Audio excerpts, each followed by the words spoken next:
Hi, Tommy. Hi, Hannah. Oh no, it's you and me. When was the last time we tried to do this? How long ago was that? It is over a year ago. I think it was around Christmas time of 2024. We decided we should absolutely do a podcast, and we sat down and recorded an entire introductory episode, and it was amazing, and we did precisely nothing with it. Yeah, but it was funny because Hannah's partner, Kev, has just edited it sort of as a sample for this one, and we got to go back and listen.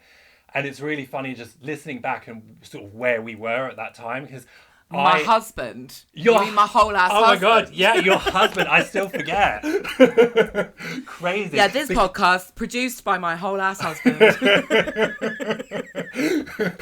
And in that last one, I mean, you were staying with me, and I'd just announced to you that I was going to run half a marathon. And you dropped it in the podcast to hold me accountable to that, because I was sort of wobbly on that, and you were like, so you're gonna run a half marathon? And then I was like, well, I've got to now because you've put it in the podcast. Yeah, we obviously talked about a bunch of things that were happening for us, I think, at that time. Yeah. Which is why it was really dated, and then we never did anything with it. So here we are, February of 2026. Yeah. Jesus Christ. And things have been insane. Insane. I was just thinking this morning, isn't it mental that we are just about to record our first podcast episode after they literally just dropped the Epstein files? Well, which iteration of the Epstein files are we on now, right? Because this is like, it feels like a never-ending cycle of hell. It's like a spiral, right? You know who's in there, right? You know, because we've not had a chance to talk about this. You know who's in there. I mean, we're in. We're off. We're like, pilot episode. We'll just do a little bit of who we are, how we met, and we've already landed on the Epstein files. And have you fucking seen who's in there? And this, everyone, is basically, this is the short story of why it is Tommy and I wanted to do a podcast, because I can't think of anyone else in the world that I would rather talk about things with. Who else is in there that we didn't already know? Actually, in the car on the drive back home to record this, Matt Groening. Yeah, but do you know the big one, though? Do you know that Joanne Kathleen Rowling is in there? You mean she who shall not be named? She who shall not be named is in the fucking Epstein files. her. Yeah, so if anybody didn't get the memo, the reason that Tommy and I absolutely hate she who shall not be named, author of some trash children's fiction, grow up. Get over it. Horrendous transphobe, dangerous transphobe who's actually been integral to raising the funds and rallying the troops enough to have laws changed in the UK in a way that is dangerous, obviously, for trans youth and trans people. So she's in the fucking Epstein She's in the files. Just to quickly cover that, because we do need to move on. There was like a theatre production of, like, you know, Harry Potter and the Goblet of, I don't know, transphobic talking points. And I'm sorry, Harry Potter and the Goblet of Transphobic Talking Points. Did we just name our podcast? That's it. And she invited, so this was 2018, so he'd been a known predator, and she invited him to the screening and to dinner. And there's emails between her people and his people inviting a known predator, given that her whole transphobic shtick is protecting women and girls, and she found it appropriate to invite a known predator to this. I would just like to take this moment to point out that our producer has left the comment Moldemort in the chat. Moldemort, if you don't get that one, give it a Google. So the black mold scenario. Again, you know, I just want to say it. My heart just breaks for the people, the survivors who are having to be constantly re-traumatized. I think by the fact that there is no such thing as, you know, I mean, we're nowhere near accountability, are we? Let alone, I think, resembling justice. You know, the point needs to be made. I think that first-hand accounts and witness testimony are evidence. In any other case, they'd be considered some of the best. Yeah. Exactly. You know, believe these victims. This is obviously one of the topics, obviously, on the world stage that had us deciding that maybe we should be another couple of idiots with a microphone and a podcast. For better or worse. But I think the reason why we maybe wanted to do a podcast then was because we desperately miss each other. Obviously, you're my best mate, and I used to live in Berlin, and I haven't now for over 3 years. And I think it would have been more of a laugh and more of a giggle. And obviously, in the way that everything's unfolded in the past year, I think we are both more motivated now, because we need to have a place where we can have tough conversations. Yeah, I think especially just like our friendship is calling each other up and being like, Jesus Christ, have you seen the news? And being able to have those conversations over the phone. And I think sometimes we'll have a conversation certainly over the past couple of years where we've been talking about doing this, we'll have a conversation. It's like, Jesus Christ, we just should have hit record. It's all there. Which, so, I mean, I'm a Leo, you're a Sagittarius. As you know, there's a lot of creative, fiery energy between us. I mean, you know, already we were saying, you know, we sort of put down a rough plan of what we were going to talk about, and it was going to start with, you know, who we are, how we met, and we just got straight into the Epstein files. We've already slagged off J.K. Rowling and talked about the Epstein files, and, you know, hopefully sent a massive, massive hug and a lot of support to, again, any survivors who are just feeling kind of constantly re-traumatized by all of this being in the news cycle all the time. It is at the point now where it will make you just feel completely insane. I think just how fast is everything is moving for everyone at the moment. Should we do a little bit of kind of who we are though, and just in case people have stumbled upon this. In case you're like, who are these weirdos? So Tommy V, who are you? Who am I? I am... Who is she? Who is she? Who is she? So I am a fashion designer. I live in Berlin. I've been here, I think, over 10 years-ish, something like that. What else to say? What are you up to at the moment? What am I up to at the moment? Working through a large backlog of orders that I compiled over the holiday season, completely burnt out. And yeah, excited to have like a new creative venture currently, actually, that isn't just sitting at my sewing machine by myself. Oh my god, me too. People might also know me as Cult Mother. Hello, darlings. And obviously, I love what I do. I am so grateful for the cult. Obviously, you and I have together got kind of a following online now on Instagram. Absolutely, but why don't you talk a little bit about the cult and what that is and how that came about? I remember being at a point, obviously, where I wanted to quit my horrible corporate job. I was working in a tech startup in Berlin, as you know, Tommy, because I sacked you from a job there, which I guess is a story for another time. Was the best thing you could have done, though. Anyway, moving swiftly on, it wasn't a great time for either. As I don't think I had my priorities right at the time, put it that. But anyway, I decided I wanted to read tarot. I thought I was pretty good at it, and I thought in the pandemic it would be a really good way of me holding space for people, offering support for people, because we were all going a little bit mad at that time, locked inside our houses. Take me back, actually. Yeah.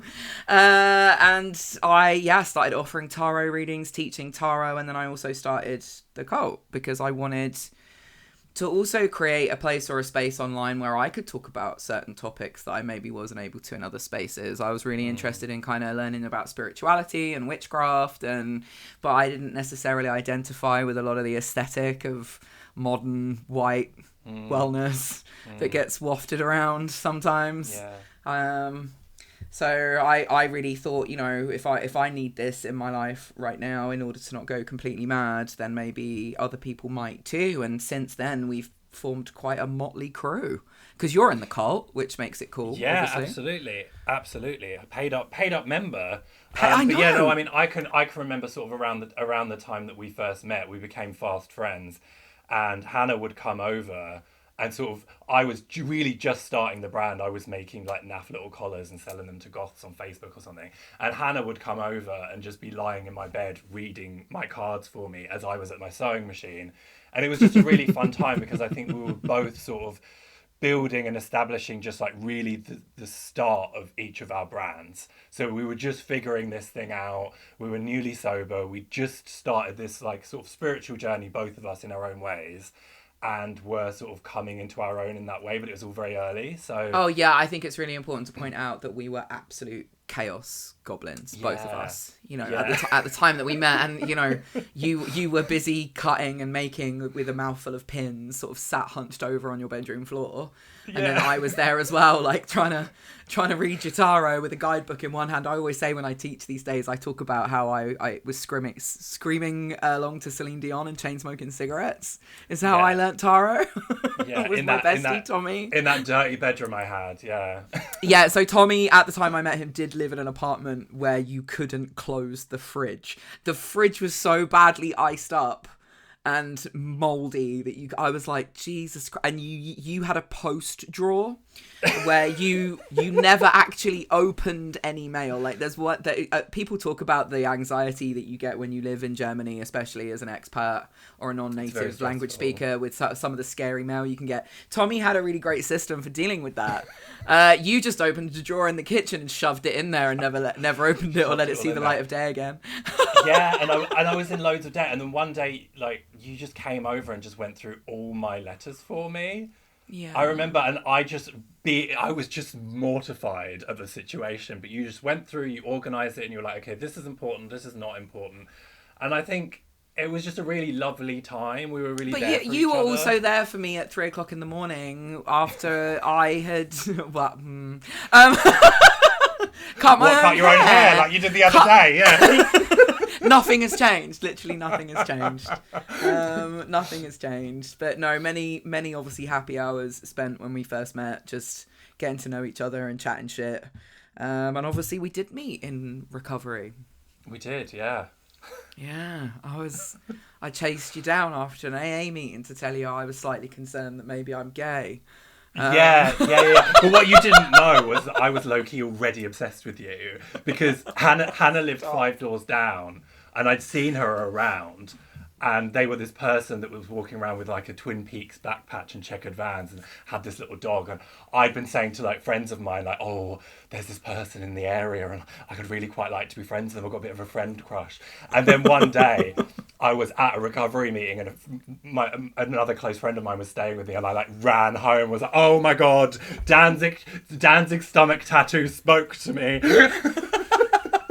Yes, listener, I do have a Danzig tattoo right across my stomach, so I need him to keep his mouth closed now. Yeah, you just need him to not say anything horrendously problematic anytime soon. Bless you, it's so sweet. Well, we did, I think, sit and have a coffee or something together, and we've literally been just besties ever since. Must be 9 years, 8-9 years. Yeah. Well, I'm coming up on 9 years sober, so yeah. So like, spoiler alert, right I'm not.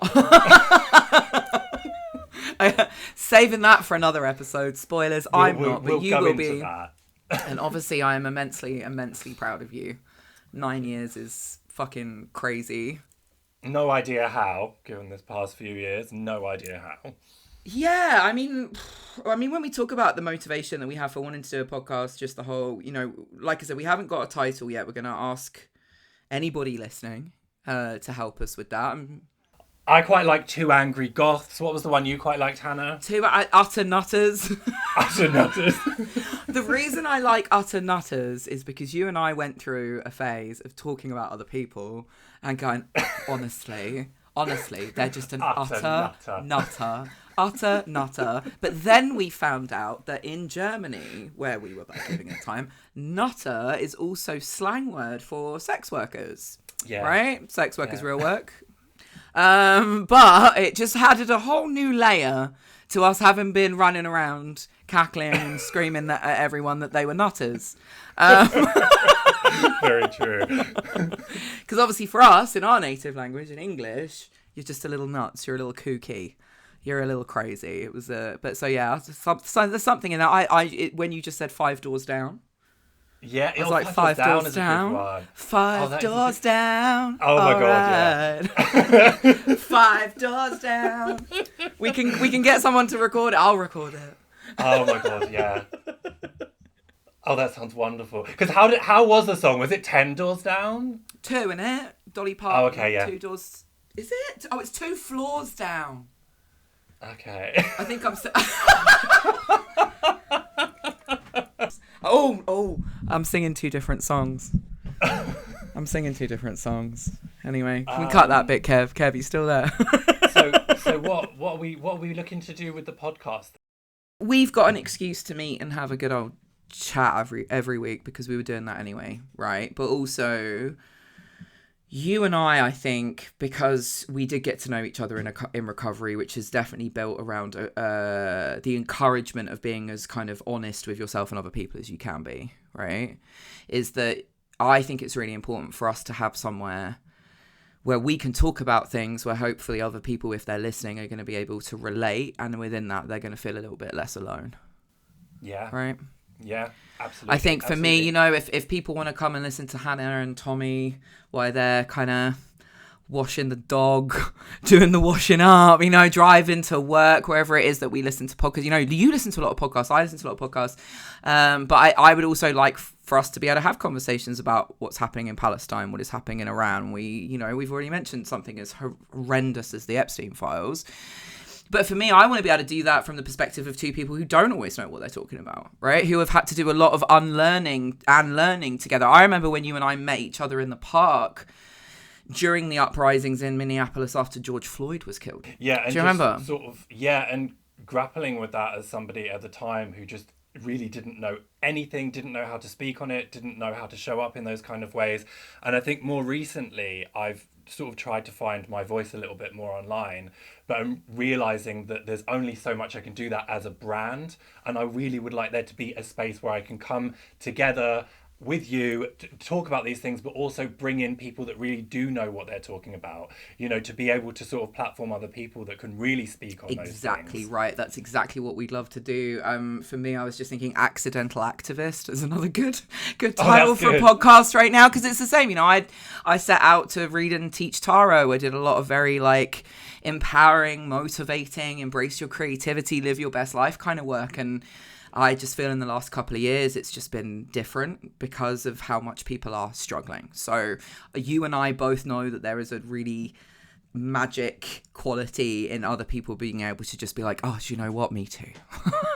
Yeah, no, completely. And if you think about some of the work that we did together very early on, it was very sort of manifest your life, manifest girl boss energy. And that was very of the time. And I feel like perhaps there are some people that are still stuck in that place. And I think there might be a little bit of, can we wake up a little bit? And I think that this is a good place to sort of explore some of those themes. Yeah, because we've been in it. We've been doing it, like when we met to talk about, Black Lives Matter that day, being like, hey, sometimes it's awkward. It's awkward, especially for white people, to unpack things like white supremacy. It's, these are the topics that people haven't maybe necessarily wanted to create podcasts around because it isn't necessarily a fun time. But I think we really have to come to terms with naming a lot of what it is that we feel we are up against, or it's making us anxious at the moment.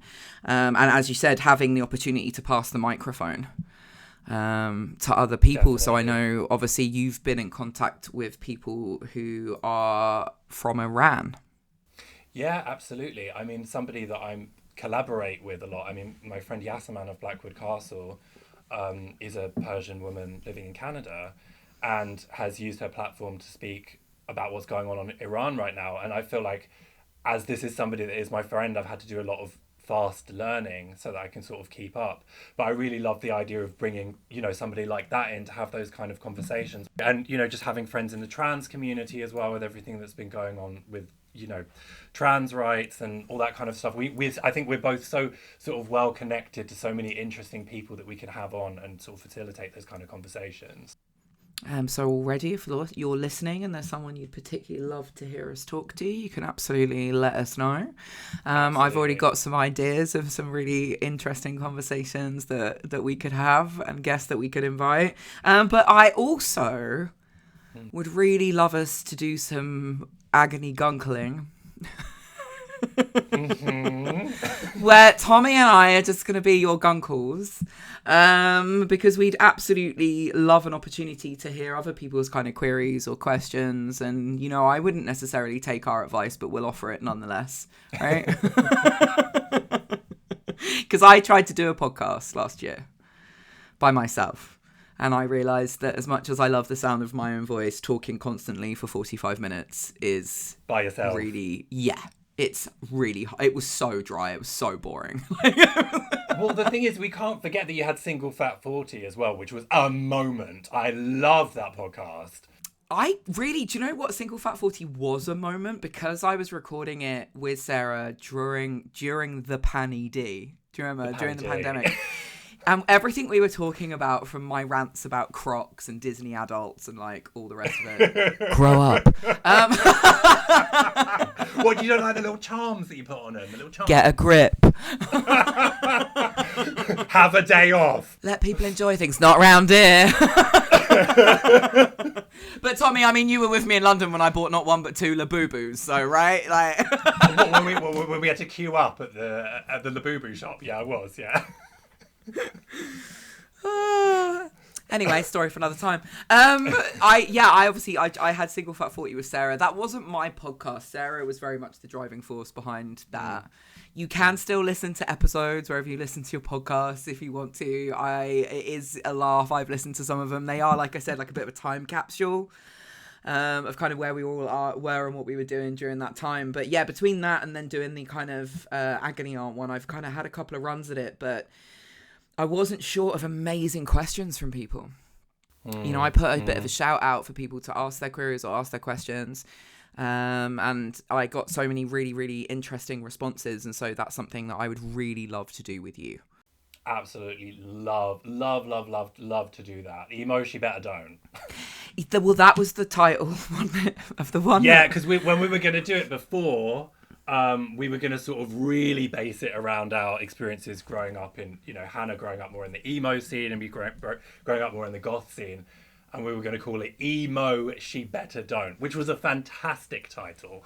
It is a fantastic title. And we are definitely going to be doing an episode on talking about, obviously, growing up in our respective subcultures. And I also think it's going to be interesting for us to have an opportunity to talk about how that has prepared us for this moment in many ways. And when I say this moment, the collapse of society or civilization as we've known it. Like, I just saw a meme the other day that said, look, I'm a millennial. I was 18 when the planes hit the Twin Towers. I'm tired. And I feel like that just sums it up so much for me at the moment. Yeah, it's just like one horrific world event after another. And at this point, it's so overwhelming and it's so difficult to just I find so difficult to just carry on with daily life and go into that studio and make 10 belts a day.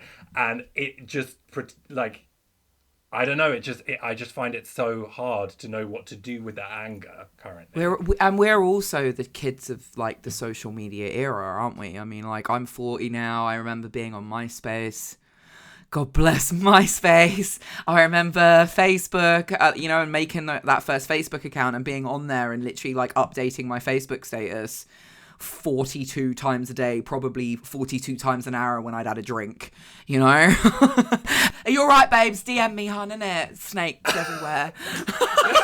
There's definitely an episode about MySpace and your top 8 and if Tom was in there or not. All of that, you know, just the drama you had if somebody was further along in the top 8 than you.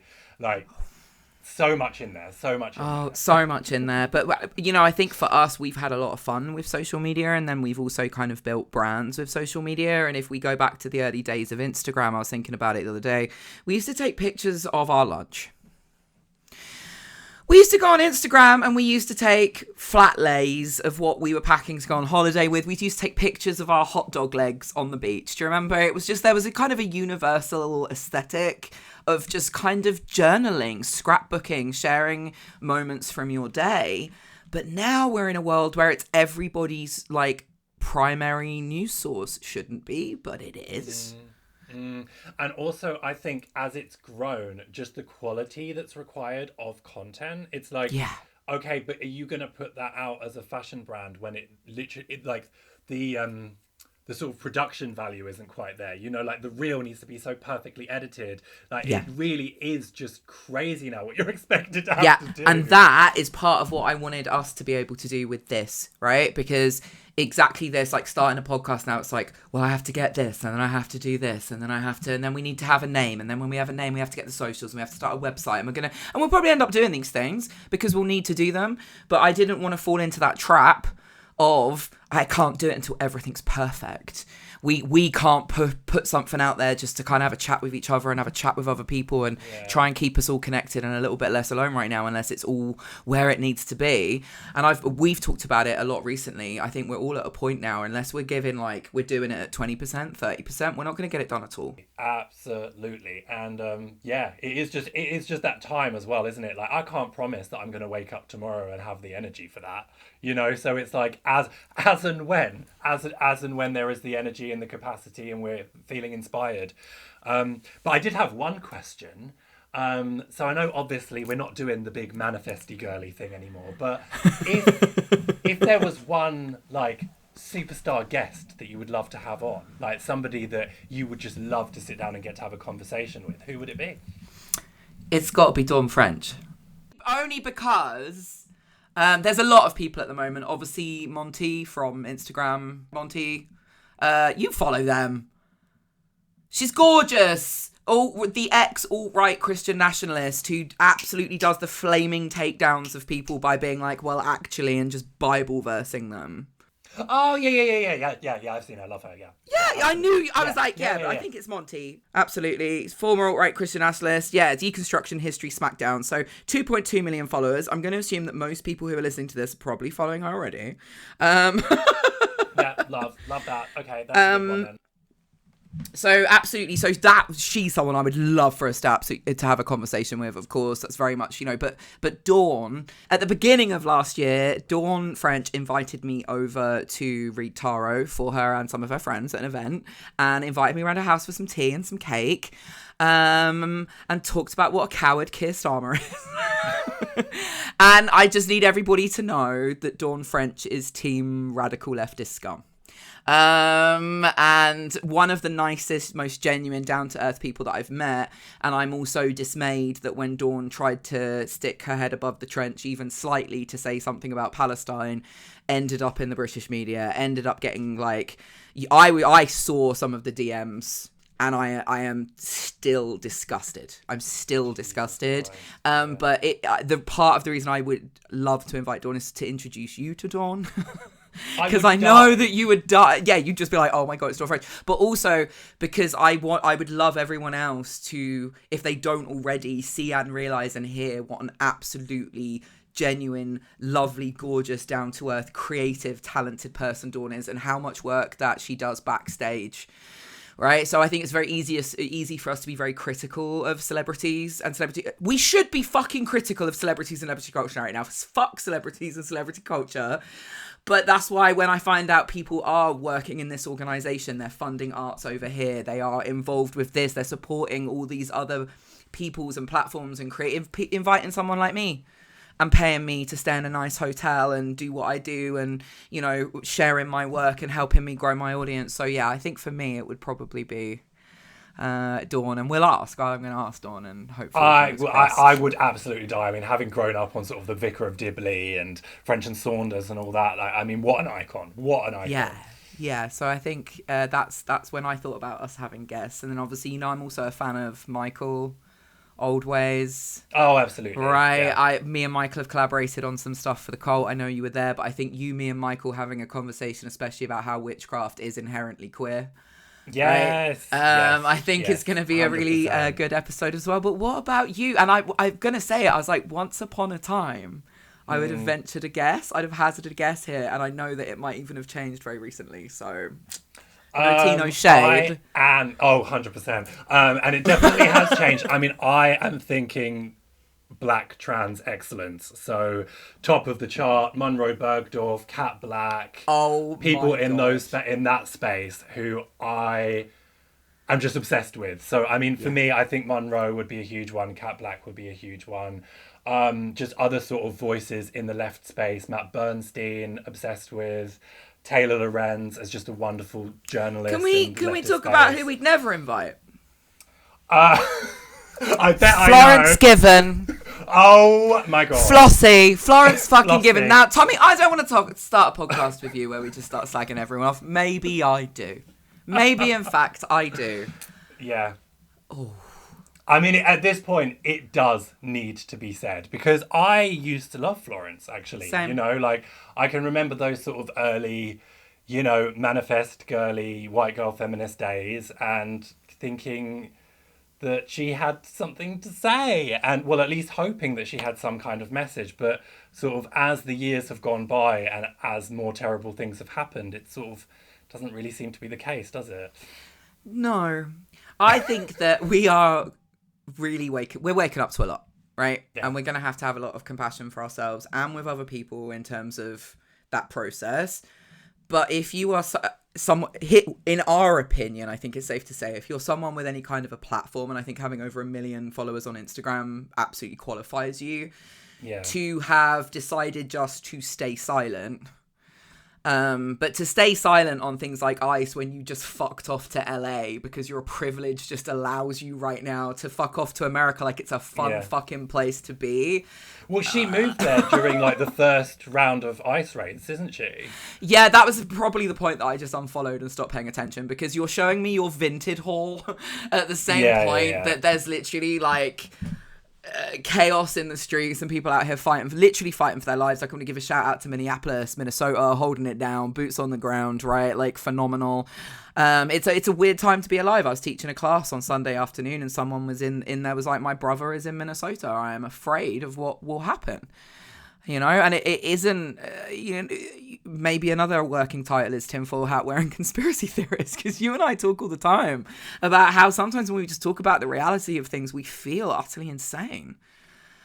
And I hope that's something that we're going to be able to do here in terms of other people, as I said, feeling a little bit less alone in that right now. It is just absolutely, absolutely nuts.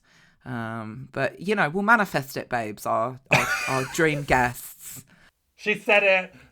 She said it. You can't dye your hair pink and not shave your armpits and think that fully qualifies you to be a feminist when you clearly 100%. Don't give a shit about women because you cannot mention Palestine.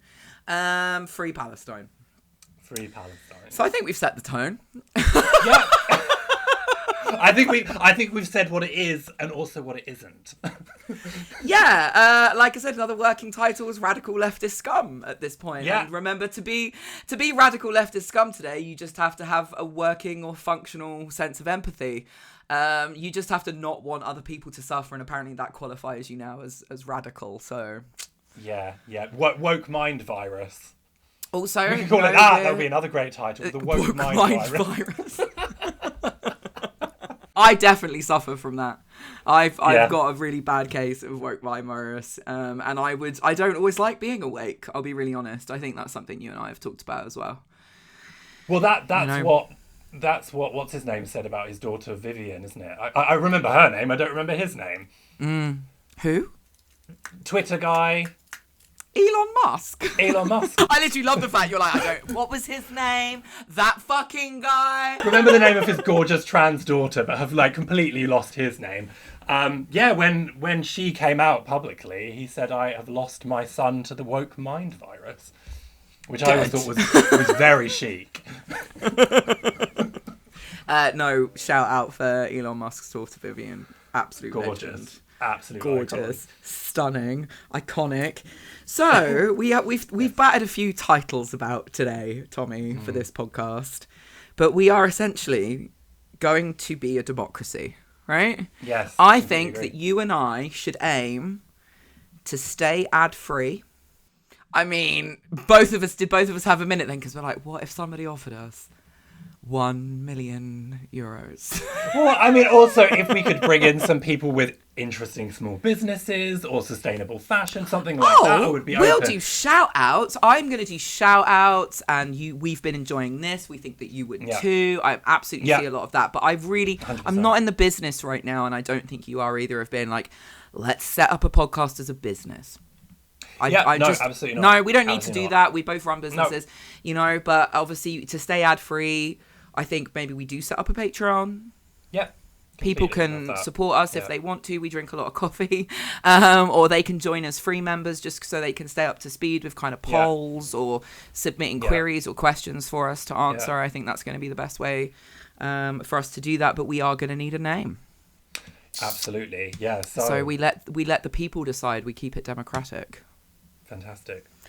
So what should we do? Should we come up with a list of suggestions and ask people to vote, or should we ask them now for their suggestions? Because I'm really excited to see what people say. Yeah, I mean, I think we've got a few that could work, but I'd love to hear what they have to say. Because we've got a very creative audience between us already. So if you happen to be And we're listening both to just a little bit frazzled, aren't we, babe? yeah. Like, this is the thing. I was like, I want to have a conversation about this today, recording, because the reality of the situation is we've known for a little while that we were going to do this. We've talked about the kind of stuff we want to do with it. But, you know, for two people who actually are pretty strong when it comes to branding and marketing, and it's just not where we are right now, is it? No, it's not really. It's not. No, and it really is just because, as I said, we were 18 when the planes hit the Twin Towers. We're fucking tired. The pandemic now. We're in 2026. So what are we? 5 years now? Half a decade? Jesus Christ! Yeah, 6 and years. it's still going on. There is still a pandemic. Of course, COVID is still out there. We still need to wash our hands. Don't know why people thought that was something that, you know, we stopped doing. Masking when we're traveling and in big social spaces. You know, it's kind of wild, you know, to go to Japan and see that culture just be prolific there all of the time, because it just kind of makes sense. And then the way that we were all just, oh, let's just go back to normal, like that never happened. And I honestly, I don't know if any of us ever did. No. Right? When you look at that point of like, when did it really start to feel like it changed? I remember the time that I ended up coming home from my job and sitting in my house and being like, well, this is fucking weird. And it's the time I started Cult Mother as well. So really, for me, nothing has been the same since. Yeah, Jesus Christ, that time. And like, I had just gotten that studio. Do you remember? I just moved in there. So, I mean, we've got such a small apartment where we live, and it's like, so I would have been stuck in there, in that one room, with only one other room between the two of us over the pandemic. But I just luckily gotten that studio space and had somewhere to go. And all of a sudden, everyone was joining OnlyFans and wanted lots of harnesses. So, like, business was crazy. Talking. Did we fall out during the pandemic? No. We were talking again by the pandemic. Okay, we'll tell you all about this at another time, but there was about 6 months where Tommy and I... that would have been really rough. It was probably the worst time of my life. Was utterly my fault. I was only talking to Kev about it. Our producer, podcast produced by Hannah's long-suffering husband. I was only talking about it. I was like, I could not have had my priorities more wrong. I could not have got it more wrong. It is, if I could go back and change anything, I think it would probably be that. But here we are. I think that's why part of the reason that we've remained friends is because we've had to deal with conflict. Yeah. You're like, conflict? You mean just you being a cunt? Well, to be fair, you know, I wasn't very good at the job, and I clearly had my mind elsewhere at the time. So, you know, like... Yeah, I know. But I think it's, you know, it's going to be important for us moving forward, because I talk about this in my online community. The cult, it is my Patreon anyway. It's not a sell. Just when I talk about my cult, just in case anybody doesn't know. I don't actually run around the hills here in Donegal wearing robes. Maybe soon. Maybe soon. I don't know. I really want to come to Donegal and wear a robe anytime soon. Should we just start an actual... This is Kev and I are actually talking about trying to buy some land. And when we do, we're going to start the compound. And in our plans for the compound, we absolutely are including you and obviously your partner, Robbie, as well as our friends Tara and Say, who are currently on the south coast of England in Margate. So we know that you lot are very attached to actually where you live. But we want you to know that come the apocalypse, Kev and I will be growing vegetables and raising chickens, and we'll throw up a yurt for you. Yeah, and there will be a charismatic grey-haired leader waiting for you. When you yes! Who? Oh shit, me, yeah. And we'll all wear beautifully embroidered robes and drive horse and carts, and like, Kev and I have started a DVD collection. Absolutely wonderful. Yeah. We can... What have you got in your DVD collection? What have we not got in our DVD collection? This is what happens when two clearly neurodivergent people, we're going to talk about that as well. Right? If anyone's listening to either of us and going, diagnosed? Have you got Home Alone in there? She's got her own earrings, a whole shoebox of them, dangly ones. Big dangly ones. I don't know if we've got Kev. Have we got Home Alone?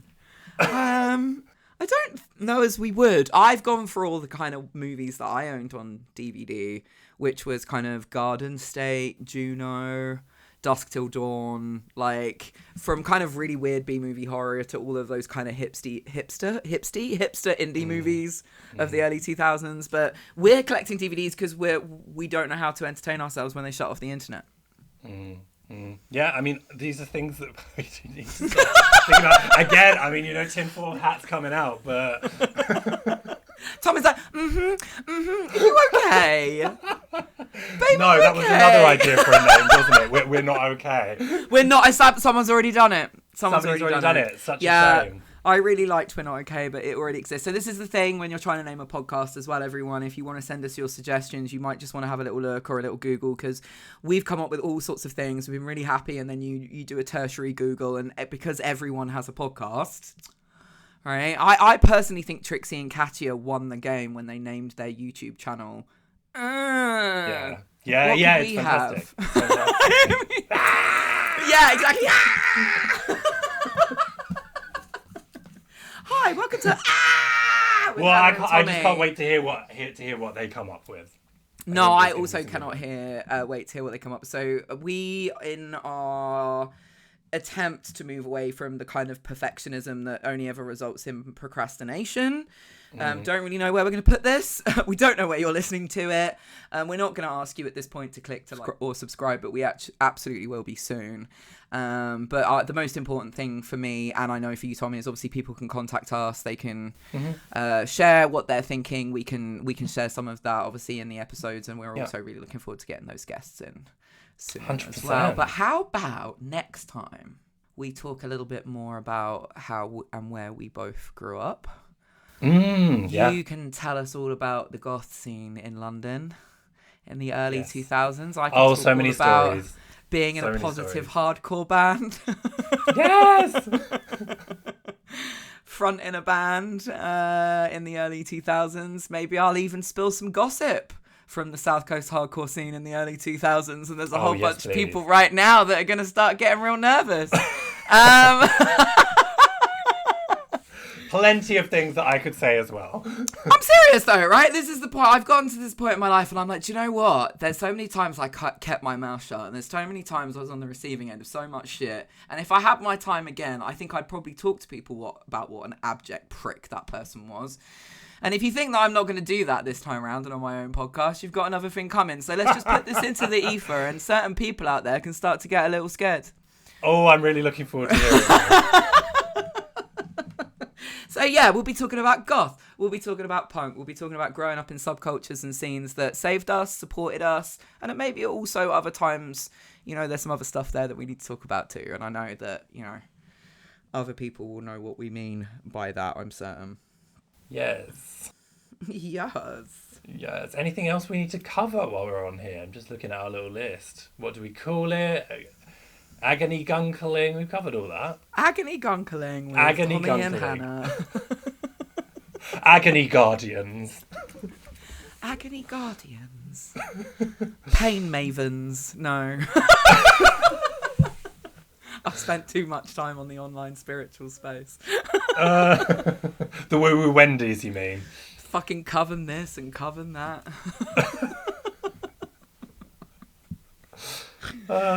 This is going to be really fun. Do you think we'll have businesses left by the end of this? Who's to say? Of course we will. Of course we will. Like, now is not the time for keeping quiet about things that we care about, right? Which is the only reason that either you and I are sat here with microphones in front of us now. Absolutely. Definitely felt like time. So a huge thank you for joining us for the first episode of this currently unnamed podcast. We are taking suggestions for the name, so we can't wait to hear those from you. And we'll be able to tell you where to find us going forward once we have the new name. Woohoo! Yes! Bye, Bye, guys! Bye, guys!